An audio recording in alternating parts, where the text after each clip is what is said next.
Now, today I'll be doing something that I don't really recommend that you do with your own ship. I had a couple drinks, so I had, a lot of ideas, and this is basically the first idea that I had. So, I'll be taking out the CNC carrier for a very nice little spin through a wormhole, and we will be going to the Cobalt Edge with it. Now, in order to go there, I first had to change the build for this thing. Of course, this is a carrier, it's a huge ship, and in Cobalt Edge you want to have something that can deal with vast majority of, let's say, potential targets or even player ships.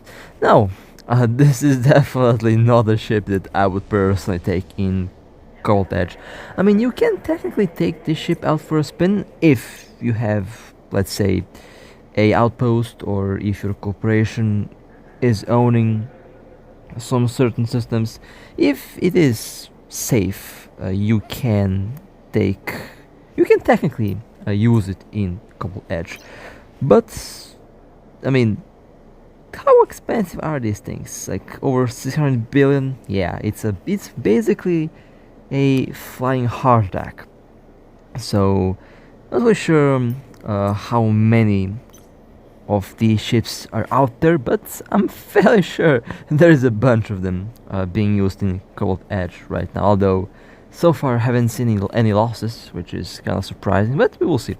Now, this is, as mentioned before, a big ship. So, having a afterburner or a micro warp drive is kind of a waste of slot because you are definitely not going to go anywhere with a carrier.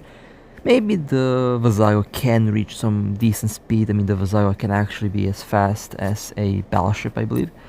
But this is the CyanSea carrier, and this thing is slow. So using a afterburner or a micro warp drive is definitely not going to do much besides wasting one slot. Now, I actually spent quite a bit of time thinking about what kind of build would be useful in Cobalt Edge for a carrier, and honestly it is kind of tricky because you want to have DPS, but at the same time you can't really go full DPS since it is technically a very dangerous territory. You want to have some form of tank. So I will show you some of the ideas that I came up with, and it's definitely not going to be a full glass CNC carrier, because going to Cobalt Edge where there is no local with no tank is something that is let's say not a very smart idea. So definitely a balance between tank and DPS would be, let's say, recommended, although we will see how this ship will do when I take it out for a spin. But first, let me assemble a bunch of different builds. You know, this CNC has some red-tailed hawk fighters in the fighter bay, although I will not use them because the red-tailed hawks, they have fantastic paper DPS, but I figured out that, you know, the ordinary fighters just have much better application when it comes to DPS, since the red-tailed hawks use decomposers, and decomposers are a good weapon, but they suffer with very poor tracking, and they really depend on your optimal range that you set for the drones. So basically, if you mess up the orbit, you are not going to be applying any damage, basically, or your damage will be significantly reduced. That's why I'm going to be using the normal fighters for this ship today. Now, as for the rigs, I will use one integration. I mean, the integration is fairly cheap compared to the insurance price, so you know you can go wild on the build. And this did improve the tank a little bit. Now let's see if the improvement is up to, let's say, a satisfactory number, since my standards when it comes to tank are a bit different. Those of you who have followed me for quite a while know that I like to build very tanky ships, so my tank standards are definitely a bit different, and all of the ships that I build have to fall into that category. Now, that's a mess. I talked with one of my friends a couple days ago that it would be a very good idea to have a third module row for capitalists, or for ships that have a lot of modules, since a third row would make this mess look, this module mess, would make it look a bit more, less messy. But yeah, I think this should look okay. So I have 3 fighter arrays and 1 micro warp guide, and I have 16,403.08 DPS, which is, not bad. It is definitely significantly lower than the paper DPS that we have seen with the red-tailed hogs, and I'll have to adjust the implant a little bit. Now I'll be using the Aerospace tactic implant.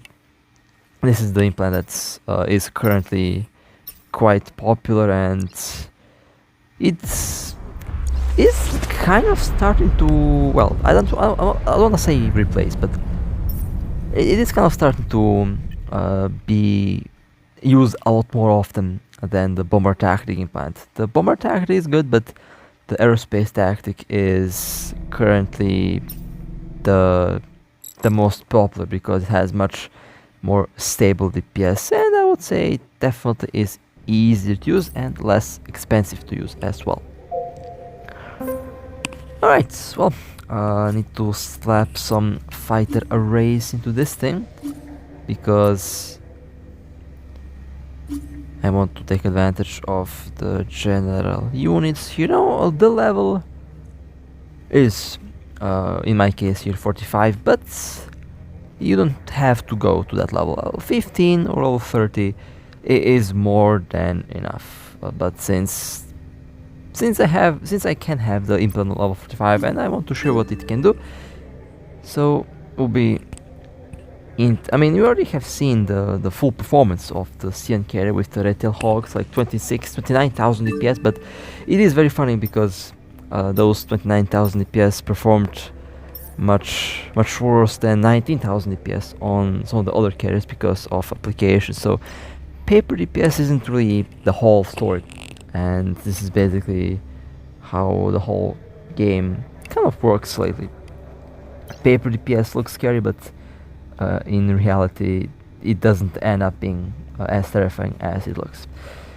Now, for wormholes, two very important modules, the red and the blue scanner. Now, with capital ships, it is very weird to use scanners. I would say ideally you want to have a alt that will have scanners, because the scanner performance on this thing is going to be horrendous, because you can't have any rigs for it. You can't have any capital rigs for scanners. They're not really designed to do any scanning, basically. So having scanners, you can use them, but it is not going to be that.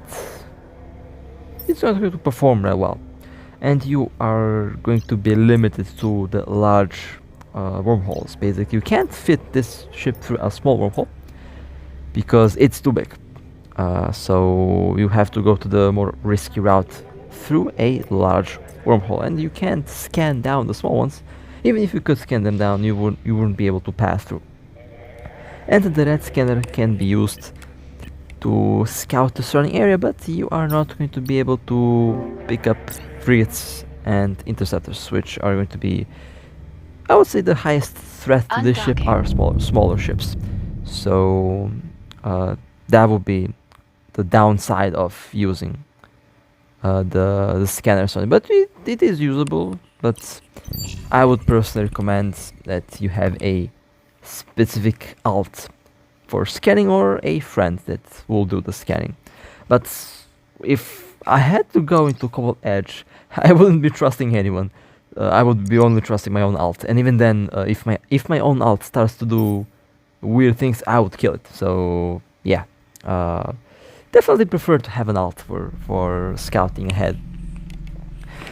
Now this is a bit different. This build is a bit different. I have more tank and a more balanced DPS output, and still looks pretty good. 15,000 DPS is still a very solid number, so I'm not going to complain about that DPS. And overall, seems to be time to go into the Cobalt Edge region here. Now, there's only one station in Cobalt Edge. It's this one. In the BIOS system. BIOS, I love the name. Basically, basic input and output, yeah, and drones. A very nice touch by the developers in the naming of this little system here. Now, can you technically scan down sites with this? And you'll be surprised, but you can actually find some of the relic sites, and I have been told that the data sites and relic sites in Cobalt Edge are very good. And well, I have a signal here, and let's see what this signal is. Testing ground relics. Okay, that's a very weird name. Well, guess I'll be taking my nester out for this, because I definitely don't want to break the boxes. So I mean, you can open boxes with this thing, but a Sister of Eve ship, a Nestor Statius, or basically any exploration frigate is going to be much better at this job than this thing. But you can use this for exploration, although, as I already mentioned on the start of this video, I wouldn't recommend that you do that, because there are just other ships. But if you want for some reason to do exploration with this thing, you can. Although I don't really recommend to do that for obvious reasons. But maybe it's a combat site. Let's actually see what this is all about. Since I've heard and I've seen a lot of different sites in Cobalt Edge, and this was before I actually went with the CN carrier here. I did go and I spotted a bunch of different combat sites. I spotted a bunch of different exploration sites. It has both. It has combat exploration sites and classic exploration sites. So overall, it is quite interesting. But first, let's check out if this is a warp drive classic active. site, or if it has protection. If it has protection, then I will have to clear the ships first and then take this Nestor out. Or if it's completely empty, I'll dock this thing, grab the Nestor, and come back, because I'm very curious to see what will drop from the exploration side. Now, again, I've heard that it is very profitable, although sometimes I've also heard the opposite, so it's a 50-50 as usual. Okay, so there is no drone ships to shoot at, so well, I guess I'll be taking the Nestor. Let me quickly dock this thing, and then I'll get the Nestor out, just to open the boxes to see what they have in store. And of course, I forgot the Nestor. It's not in this system. Let's bookmark this. Okay, well, I guess not. I can't do that. So, this is going to be my first relic site in Cobalt Edge. One of my friends found 30 billion from one system, and they actually managed to pull out the modules from Cobalt Edge despite the wormhole being camped. So it is definitely a extremely high risk, but it can also give you a extremely high reward. The high reward, high risk is how Cobalt Edge works right now. And then down the road in the future, I believe that it's only going to be better, because there's definitely going to be more Cobalt Edge systems released down the road. I mean, when you look at the map, you can see a lot of systems, and all of these systems are scheduled to be released. So once Cobalt Edge is definitely more, let's say, larger, when there's more systems, and when there's less traffic, because right now there's very high traffic over here, and it is a bit difficult to actually, get your ship out alive. I mean, you can get your ship out alive if you control the system, but if you don't control the system, yeah, you're kind of down to luck, and that's the main issue with the Cobalt Edge systems that are currently available. Now, the good thing, they have translated everything, so we don't have to worry about the missing text, or the everything is now in English. We can understand what the anomalies are, and things like that. So that's a very nice thing. Took a while, but it is finally here. Warp drive so active. I took this thing out, and fantastic scanner performance. I mean, fantastic. Well, yeah, technically fantastic scanner performance. I mean, it's a Nestor. The best scanning ship in the game, ironically, is a battleship. Has the best bonuses, and overall, it is a very good ship for unknown space, and a very good ship for more wormholes. Now, not necessarily required to use the Nestor. I mean, you can use the Astro, the Status, you can use the exploration frigates. I mean, technically speaking, any ship can be used, but best scanner performance goes to the Nestor, and stealth goes to Astro and Status. These three ships are simply designed for this, so obviously they are going to be the most optimal ship for the job. But again, you can use any Covertops frigate, any Covertops cruiser. I mean, any ship technically can go here, but sister fleet ships and other exploration ships are simply made for this.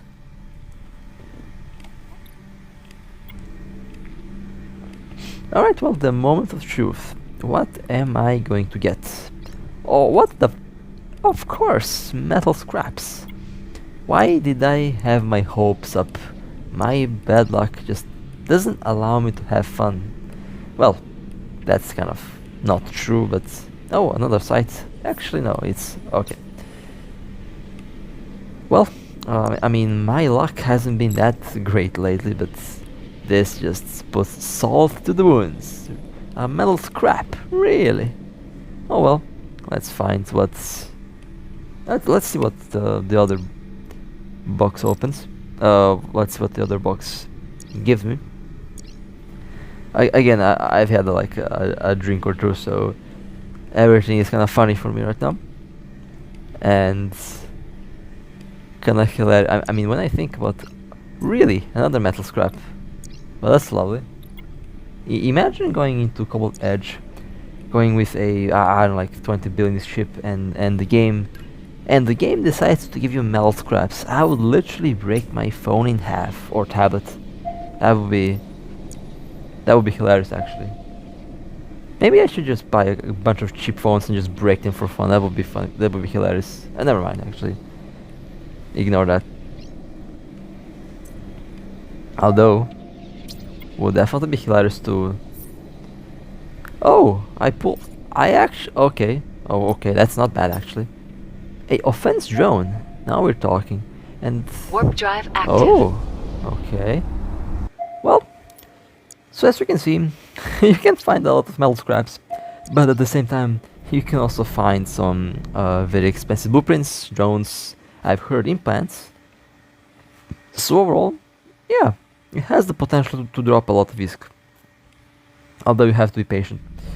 You really have to be patient with this, and it's definitely going to be not exactly effortless, because once you get in, you have to get out. So once you get in, that's just part of the trouble.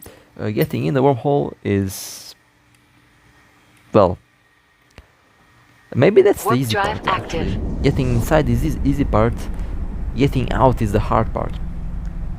And getting the loot, well, getting the loot out is also the hard part. Imagine you're finding like 50 billion and then you have to get out. I would be so paranoid. I think I would be stuck there forever, actually. If I ever find 50 billion in a wormhole, and yeah, I'm stuck there, that's what happens. I would not be able to get out of that. There is no way. I would have to somehow scout and find a way, and then you can bet that the drones would kill me as they did when I first entered the wormhole. Kind of hilarious. First time. I mean, when I lost the status, that was hilarious because my alt with the frigate was running in and out. The drones didn't touch the alt. Nothing happened. But the second the status went in, drones went berserk on it. That was hilarious. We're being warp scrambled. But my alt survived. Despite literally trying to get my alt killed, I was literally wasn't really being careful with my alt, but it survived. But when I was careful with the status, that got torn to shreds in seconds. That's my luck in a nutshell. Now where is my frame rate? Oh, I forgot that. Yeah, okay, everything is fine. It's just that for some reason the Cobalt Edge, the large anomaly, seems to be taxing for my hardware, for my tablet at least, and the frames are a bit lower than usual. In any case, the drones seem to be taking some heavy damage. Now I'm thinking, if I were to use the red-tailed hawks, I'm fairly sure I would have trouble hitting with them, although at the same time they would. The red-tailed hawks work really well with the Aerospace tactic Implant because the red-tailed hawks have a lot of range. They use decomposers. Decomposers have very good range but horrendous tracking. And the red-tailed hawks with the Cyan carrier technically work like sentry drones, well, sentry fighters, although it's a very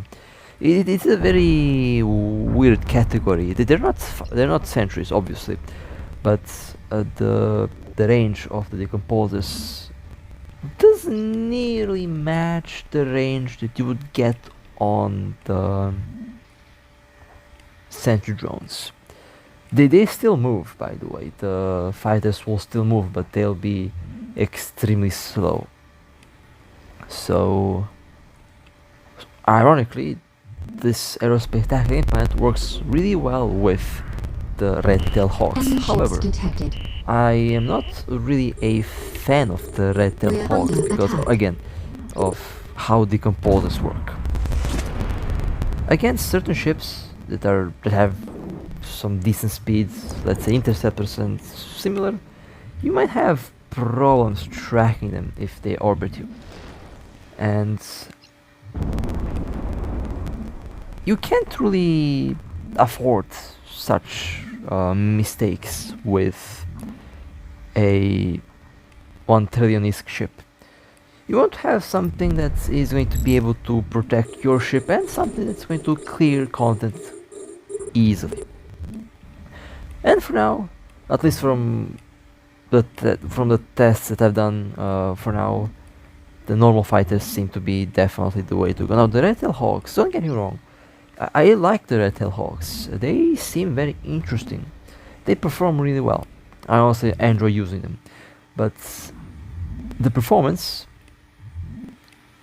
when put through a PvE encounter, the performance is a bit, off-putting to say the least, because they don't really outperform the normal fighters that much. In a lot of cases, they don't outperform them because, again, of how decomposers work. But they have their own, I guess, charm, and they have their own thing.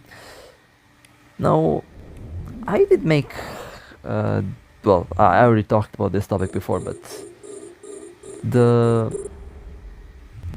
Aerospace tactic active mode is useful for sentries. Yes, it definitely is useful for sentry drones, but it can also be used for the normal ones and for the fighters as well.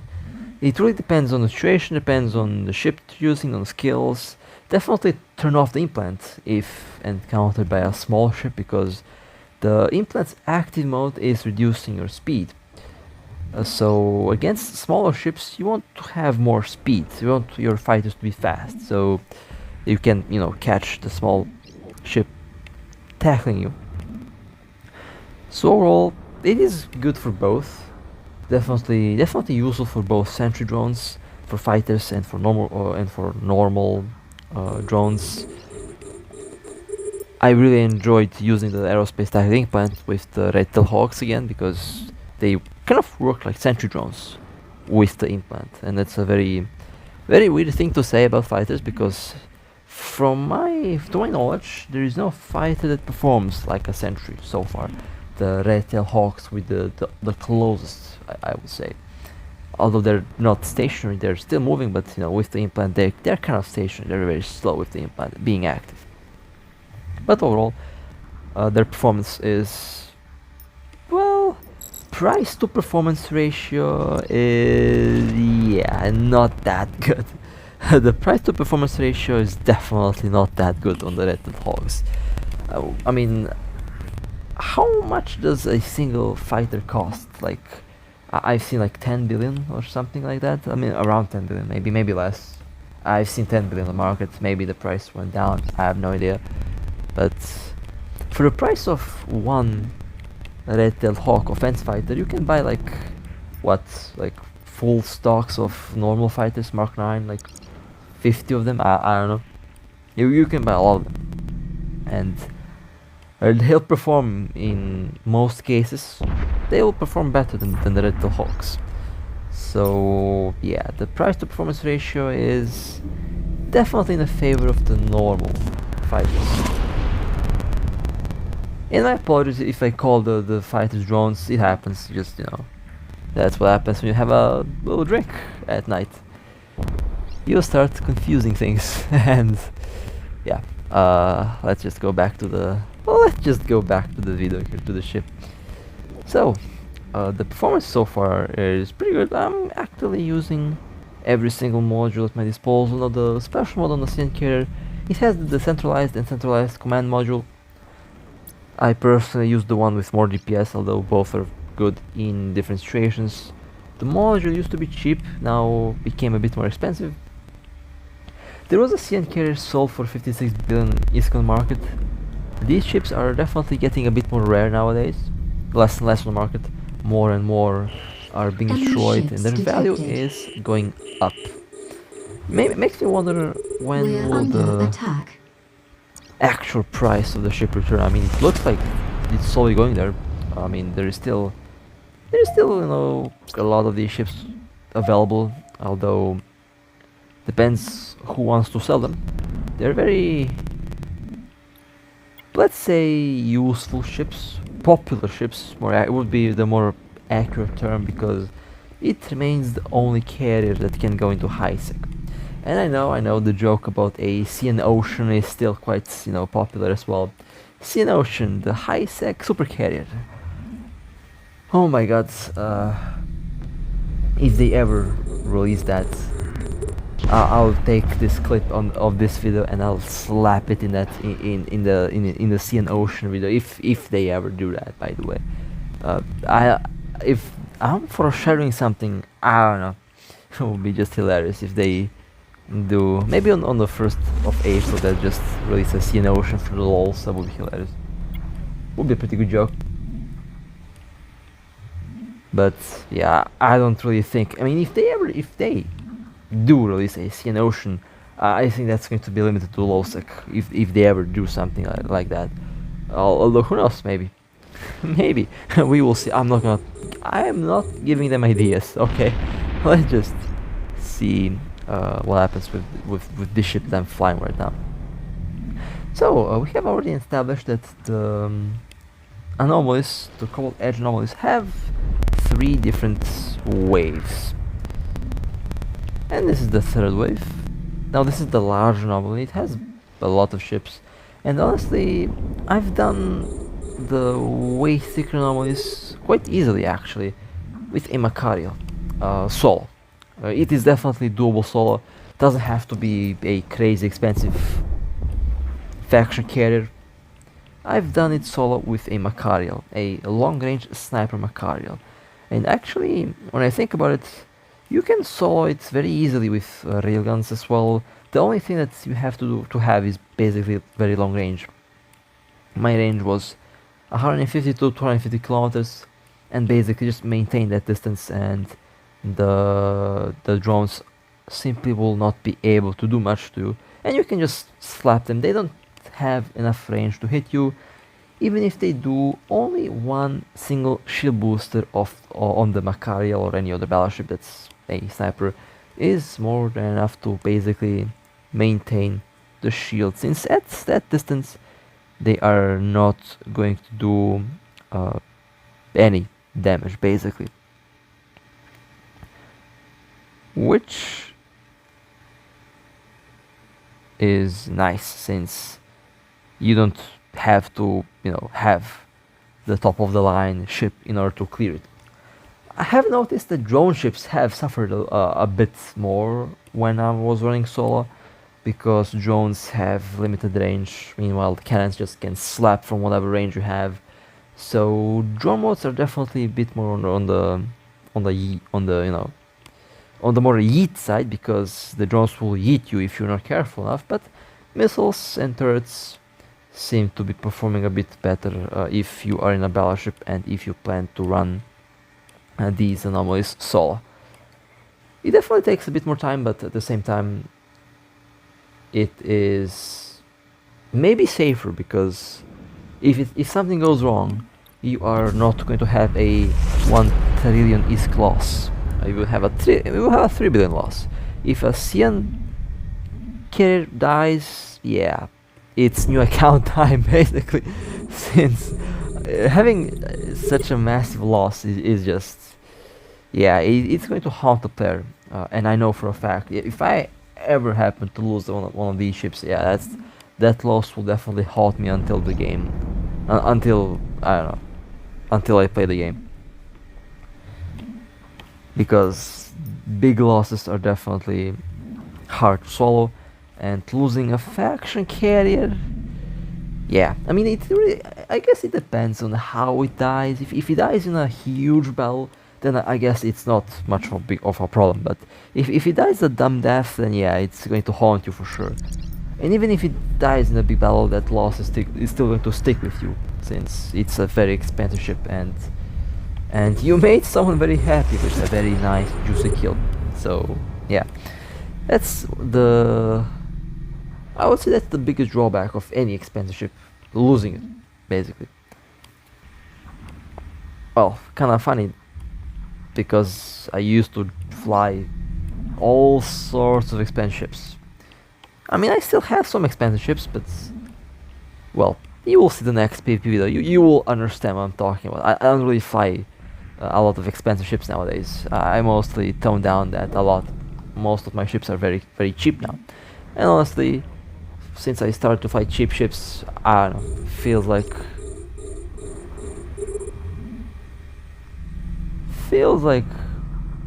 I start to have a bit more fun in PvP, since I don't really worry about the ship anymore. If my ship goes down, it goes down. It's cheap. It can be replaced in a blink of an eye. But if I lose something like a Cyan carrier, yeah, it's not something that you can just brush off that easily, especially if you look at the lost mail. And by the way, the lost mail is about 600 million. Million. Yeah, I wish it was 600 million. It's 600 billion, and that's basically the actual costing price of how much it would cost to build one of these ships with the blueprints and all included. So it's actually a realistic price based on the current market estimates, which is scary. And one day, when the Cyan carrier becomes even more rare, maybe that ship will actually hit that price on the market. Maybe it will actually go for 1 trillion ISK on the market. Maybe, we will see. Definitely not anytime soon, but one day, maybe. Depends on how things go, honestly.